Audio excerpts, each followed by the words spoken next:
እንግዳ ነው ብላለች ኩኩ ሰብስቤ። የታገደ መድኃኒት እንዳለ ታውቃላችሁ? በጣም ተአምር ማድረግ የሚችል የሌላ ዓለም ፍጡራንን ማሳየት ከነሱም ጋር ኮሚኒኬት እንድታደርጉ ማድረግ የሚችል ተፈጥሯዊ መድኃኒት እንዳለ። ነገር ግን በ1984 የአሜሪካ መንግስት በሀያል እጆቹ ፖለቲከኞችና የቢዝነስ ሰዎች ተባብሮ በከፈቱበት ፕሮፓጋንዳና ዘመቻ ፍጹም ስሙ እንዳይነሳና እንዲከለከል ሆነ። America's public enemy number 1 is drug abuse. በቅርብ ጊዜያት ወዲህ ግን የዚህ መድኃኒት ስም ተደጋግሞ እየተነሳ በመሆኑ ምናልባትም ህጋዊ የማድረግ ስራ ሊሰራ ይችላል ብለን እናስባለን። ታዲያ በዚህ መድኃኒት የሚታዩት ሌላ ፍጡራን ምንድን ናቸው? ከጥንት አንሴስተሮቻችን ጋር እያገናኘን ነው የሚሉ ሰዎች አሉ። መላእክት አየን የሚሉ ሰዎች አሉ። ጂኒ ማየን የሚሉ ሰዎች አሉ። ኤሊያን ዩፎዎችን አይተናል ብለው ኤክስፒሪየንስ የሚያደርጉ ሰዎች አሉ። ነገር ግን መካድ የማይችለው ነገር የዚህ መድኃኒት ጥቅሙ ዲፕሬሽን ያለበትን ሰው፣ አንዛይቲ ያለበትን ሰው፣ ፖስት ትራውማቲክ ስትረስ ዲስኦርደር ወይም ደግሞ ከትራውማ በኋላ ያለን ዘግናኝ የሆነ ኤክስፒሪየንስ መርሳት የማንችላቸውን ነገሮች ማከም የሚችል በአንድ ጊዜ ማስቆም የሚችል መድኃኒት ነው። ሌላው ይቅርና ረጅም ዓመት ሱሰኛ ሆኖ መፍታት ያልቻለ ሰው ይህን መድኃኒት አንድ ጊዜ በመጠቀም ከወሰደ በኋላ ሱሱን እንዳልነበር አድርጎ ይረሳል። ከዚህ ውጪ በጣም ተናዳጅን ሰው ካልም የማድረግ ያለ የማድረግ የማይጣላ አፍቃሪና ተንከባካቢ ሰው የማድረግ ኃይልም ያለው ነው። የሚያደርገው ሰውነታችን ውስጥ ያለ ባዮኬሚስትሪን መቀየር አይደለም ስራው። ነገር ግን ዓለምን ከዚህ በፊት በማናውቀው አይነት አገላለጥ ነው የሚያሳየን። ስለ ራሳችን ያለን መረዳትና ስለ ዓለም ያለን ኮንሰፕሽን አጠቃላይ ይቀየራል ከዚህ ኤክስፒሪየንስ በኋላ። ኦፍ ኮርስ ሪፖርቶች አሉ። አንዳንዴ ይህ መድኃኒት የማይሆን ነገር አሳይቷቸው ቴሬር ውስጥ ወይም ደግሞ ፍርሃት ውስጥ የሚከታቸው ሳይኮሎጂካል ብሬክዳውን ውስጥ የሚከታቸው ሰዎችም አሉ። ግን ቁጥራቸው በጣም ትንሽ ናቸው። በተለይም ደግሞ አስፈላጊው ዝግጅት ተደርጎ መንፈሳዊ ዝግጅት፣ ሳይኮሎጂካል ዝግጅት ተደርጎ ከተወሰደ ከዚህ መድኃኒት ኤክስፒሪየንስ በኋላ የሚኖረው ለውጥ በጣም ሲግኒፊካንት ነው። ለዚህም ነው አንደኛ መድኃኒቱ የሚሰራው ከመሽሩም ወይም እንጉዳይ ከምንለው ተክል ሲሆን ሁሉም አካባቢዎች ላይ የሚበቅልና ሁሉም ሰው በቀላሉ አክሰስ ማድረግ የሚችለው በመሆኑ የመድኃኒት ካምፓኒዎች እንደፈለገ ፓተንት ማሰራት አይችሉም። በዚህም እጅግ አስቸጋሪ የሆኑት መድኃኒቶች ማለትም ለሳይኮሎጂካል ብሬክዳውን ከአእምሮ ጋር የተገናኙ መድኃኒቶች በፓተንታቸው ምክንያት የሚያገኟቸውን ረብጣ ገንዘብ ያስቀይርባቸዋል። ምክንያቱም እነዚህ መድኃኒቶች የምትወስዱት ለአንድ ቀን ሳይሆን ለረጅም ዘመናት በመሆኑ የመድኃኒቶቹ ጥገኛ ስለምትሆኑ ከነሱ ካምፓኒ ጋር ያላችሁ ቁርኝነት እስከ መጨረሻው ነው። በዚህም እድሜ ልካቸውን እያተረፉባችሁ ይኖራሉ። ይሄ መድኃኒት ወደ ገበያ ወጣ ማለት ግን ያ ሁሉ ረብጣ ገንዘብ፣ ያ ሁሉ በመቶ ቢሊዮን ዶላሮች የሚቆጠረው ኢንዱስትሪያቸው ገደል ይገባል ማለት ነው። ይህን ማን ይፈልጋል? ፖለቲከኞች ታዲያ ለምን አገዱት አትሉኝም? በጣም ቆንጆ ጥያቄ ነው። ፖለቲከኞች ደግሞ ይህን መድኃኒት ወስዶ የተመለሰን ሰው በሶሻል ኦርጋናይዜሽኑ በጣም ጥብቅ ሲሆን ተመለከቱት። አብሮ መዋል፣ አብሮ ኢንጆይ ማድረግ፣ ላይፍን አክሰስ ማድረግ፣ ለማቴሪያል ወርልድ ወይም ይሄ ለቁሳቁሱ ያላቸው ፍላጎት ሲጠፋ ተመለከቱት። መንግስታት ለሚያወጡት ፖሊሲ ህዝቦች አልገዛላቸው አሉ። እንደፈለጉ ወደ ጦርነት የሚያዙት ወጣት ያጣሉ። የሚያወጧቸውን እያንዳንዷን አላስፈላጊ ፖሊሲ ተው በማለት መቃወም ጀመሩ። እንደለመዱት በተለያየ የማስፈራሪያ መንገዳቸው እነዛን ሰዎች አፋቸውን ሊያዘጉ ሲሞክሩ ደግሞ በጭራሽ አልቻሉ። ምክንያቱም ከዚህ ኤክስፒሪየንስ በኋላ የምትፈሩት የእናንተ አይነት ሰው የለም፣ ፍርሃትን ያጠፋልና ኢጎን ይገድላልና። ይሄ መድኃኒት እንዳልኳችሁ ማቴሪያል የሆነ አስተሳሰባችሁ ከናካቴው ነው የሚጠፋው፣ ጥሏችሁ ብስ ነው የሚለው። ታዲያ ይሄ የገበያ የውድድር የማስታወቂያ ዘመን ላይ ነንና በዚህ አትራፊ የሆኑ ከኛ ከሰው ልጅ ሳይኮሎጂ ጋር ተፋትገውና በእኛ የስነ ልቦና ድግመት የሚሸቅጡ ኢንዱስትሪያሊስቶች፣ ካፒታሊስቶች ይህንን ጉዳይ በጣም ስላሳሰባቸው በጋራ በመሆን የማያስፈልግ ግን ደግሞ የተሳካ የፕሮፓጋንዳ ዘመቻ አደረጉ። ይህን መድኃኒት የወሰዱ ሰዎች ከፎቅ እየተፈጠፈጡ ነው፣ ራሳቸውን እያጠፉ ነው የሚል ያልነበረ የተጋነነ ወሬ በማስወራት ሰዎች በአደባባይ ወጥተው ይህን መድኃኒት እንዲቃወሙ ማድረግ ችለው ነበር።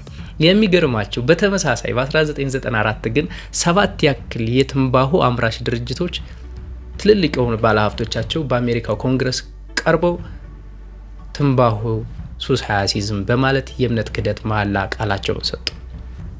በእነሱ መሀል ብቻ አላቆምም። ከጀርባቸው አድርባይ የሆኑ ተመራማሪዎችም ትንባሆ ውስጥ ያለው ኒኮቲን ሱስ አያሲዝም፣ አደንዛዥ እጽም አይደለም ሲጋራ፣ ስለዚህ ሌጋላይዝ መሆን አለበት የሚል ፋይናል ውሳኔያቸውን አሳለፉ።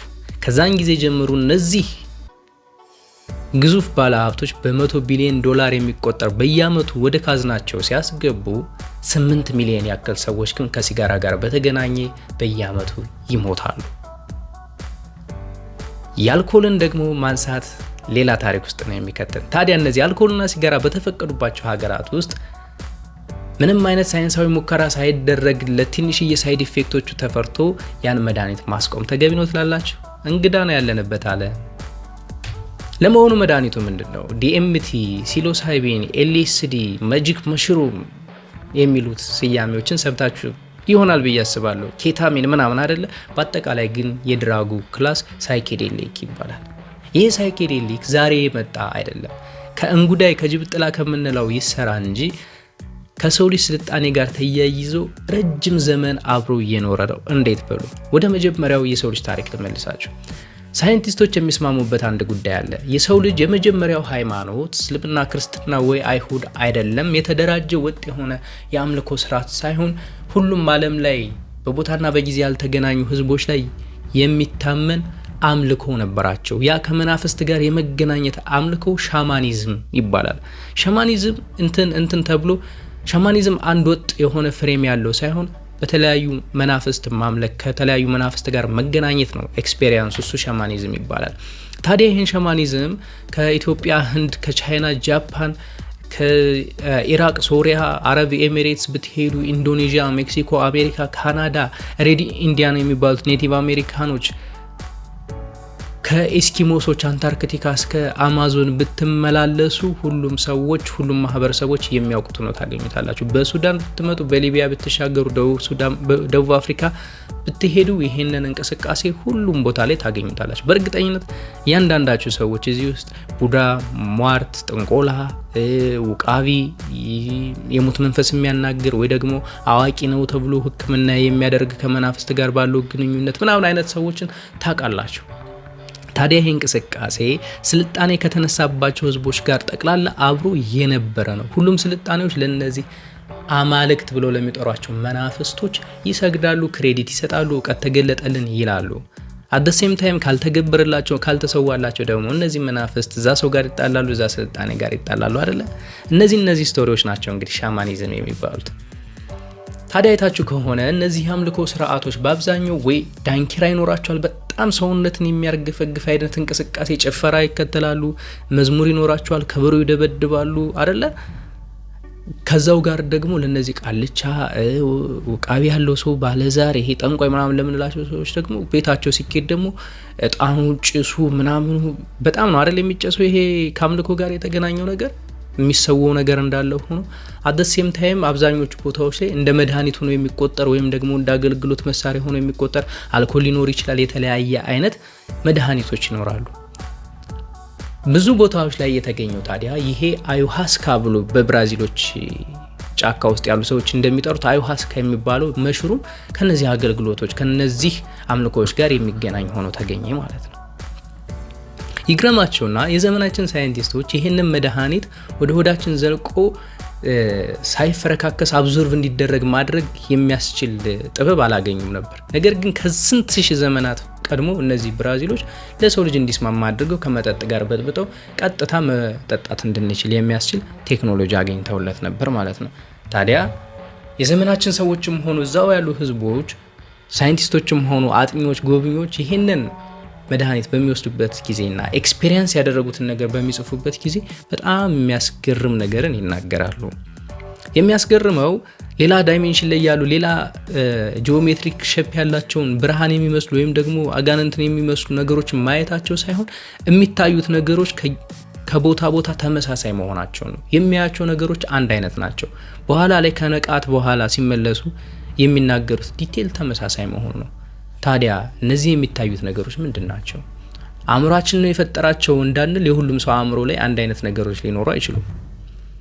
ኮሚኒኬት ያደርጋሉ። ኮሚኒኬት የሚያደርጉት ደግሞ እንደዚህ በቃላት አይደለም።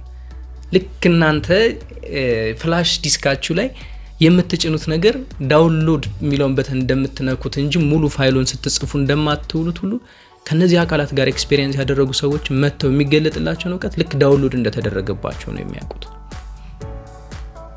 ከዛ ውጪ ቴሌፓቲ ነው። እንደዚህ በመታየት ብቻ ይግባቡ ነበር እንጂ ቃላትን አያወጡም ነበር። አንዳንዶች እንደ ኡቃቢ ወይም ደግሞ እንደ አቃቢ መላክ እንደምንለው ሰዎችን የሚጠብቁ አገልጋዮች እንደሆኑ ይነግሯቸዋል ራሳቸው። አንዳንዶች እንደ መላእክት ብለን እንደምንገልጣቸው በጣም በብርሃን እየተሞሉ አካላትና ዩኒቨርሱን አጠቃላይ ነገር ስራውን የሚያሳዩአቸው የሚያስጎበኟቸው ሆነው ይገኛሉ። ሌሎች ትሪክስተር ብለን የምንጠራቸው ደግሞ የሚያጭበረብሯቸው የሚያታልሏቸው በእነሱ እዛ መገኘት ፈን የሚያደርጉ አካላትም ነበሩ። ሌሎች ደግሞ የሚያስፈራሯቸውና ውል የሚያስገቧቸውም ደግሞ ነበሩ፣ ለመግዛት ከነሱ ጋር ለመቆራኘት ማለት ነው። እኒሁ እነዚህ ሁሉ ነገሮች ስናይ ኢዘር ዴሉዥናል ነው የሰው ልጅ፣ በአትክልቶች ባዮኬሚስትሪ ይቀየራል፣ የኒውሮ ኬሚስትሪ ይቀየራል ብለን ማመን አለብን። ኦር ደግሞ እነዚህ አካላት ራሳቸውን የቻሉ የሌላ ዳይሜንሽን ፍጡራን ናቸው ወይም ደግሞ ስፒሪት መንፈሳዊ አካላት ናቸው ብለን እንድናምን እንገደዳለን።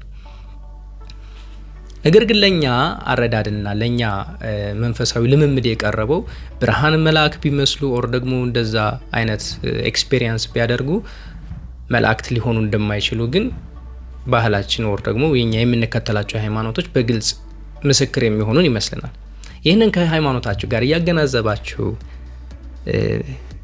መርምሩ ትላለው። ነገር ግን የመድኃኒትነቱ የሚያላቅቃቸው ክሮኒክ የሆኑ በሽታዎች ግን የሚሰጠው ጥቅም በጣም አስደናቂ ነው። ምክንያቱም የሆነን ፕላንት መቼም የሆነን ተክል የእግዚአብሔርን ተክል ሌላ ስፒሪት የማይሆን ስፒሪት ይገልጣል ብለን ልንተው አንችልም። ያንን የሚያደርገውን ኤሌመንቱን አስወግዶ መድኃኒቱን ግን በመድኃኒትነት ለመጠቀም መሞከር በጣም አስፈላጊ ይመስለኛል። ምክንያቱም ኤንዛይቲ ኑሮባችሁ ያውቃል ምን ያክል አስቸጋሪ እንደሆነ ታውቃላችሁ።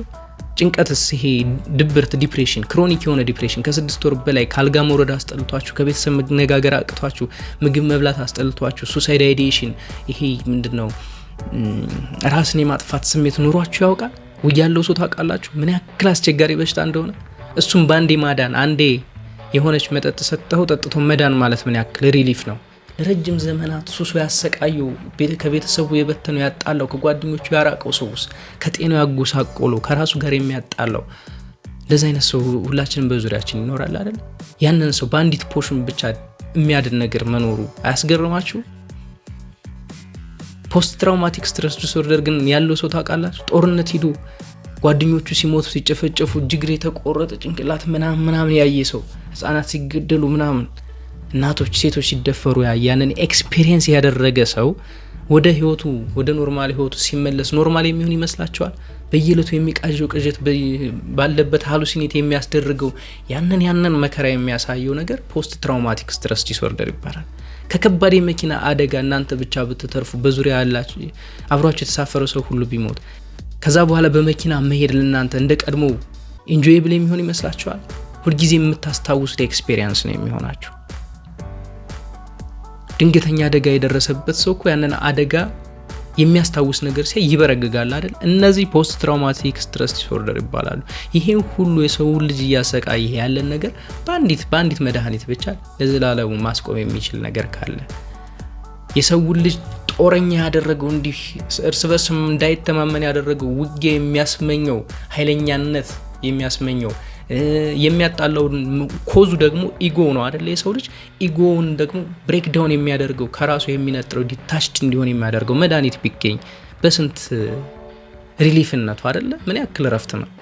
ታዲያ ይህንን ነገር ለራስ እንዲጠቀም አድርጎ ጎጂ ኤሌመንቶችን አስወጥቶ ምርምር አድርጎ ለራስ መጠቀም አይገባም ትላላችሁ?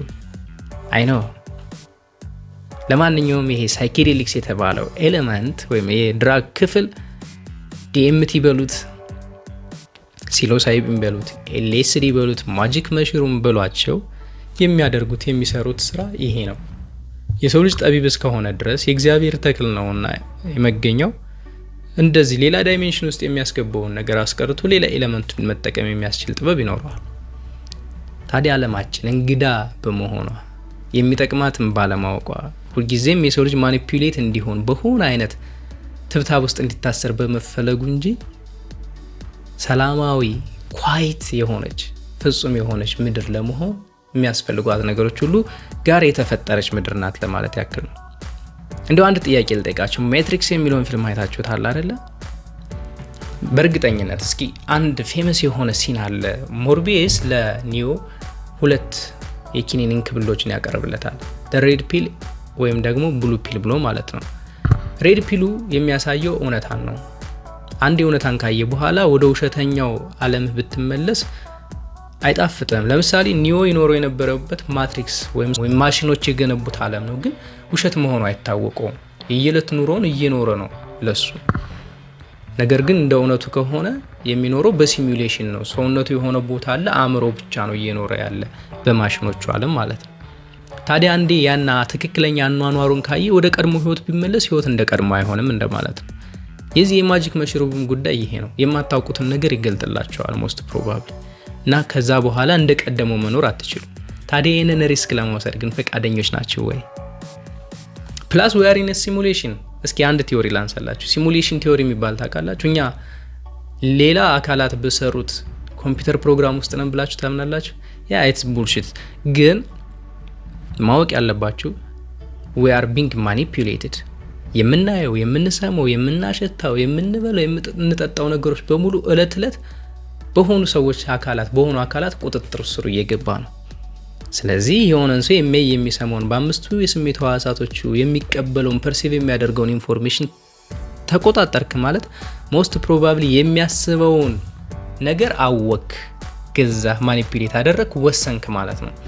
እና የሰው ልጅ እንዲፈራ የሚያስችለውን የትልቅ ፖቴንሻል እንደሌለው አድርገው ማስቆም ከተቻለ ዳር ሰክሰስፉል አይደለም። ማንም ይሁኑ ማኒፑሌት አድራጊዎቹ ባለሀብቶችም ይሁኑ ስውር ማህበራትም ይሁኑ መንግስታትም ይሁኑ ህዝብን የራሱን ትሩ ፖቴንሻል እንዳያውቅ እያደረጉት ነው። ኦፍ ኮርስ በዚህ ሴንስ we are in a simulation። ስለዚህ ይሄንን ሬድ ፒል የማዋጥ ድፍረቱ ያለው ከናንተ መሃል ማን ነው? ስለ ማጂክ መሽሩም የምታስቡትን ነገር ኮሜንት ላይ ጻፉልኝ። ሐሳብ አስተያየታችሁን ያግዘኛል ያሳድገኛልና በግልጽ ነገሩኝ ይላልው። ሰብስክራይብ እያደረጋችሁ የዛሬው እንግዳ የሆነ ፕሮግራማችን እዚህ ላይ ያበቃል። አመሰግናለሁ።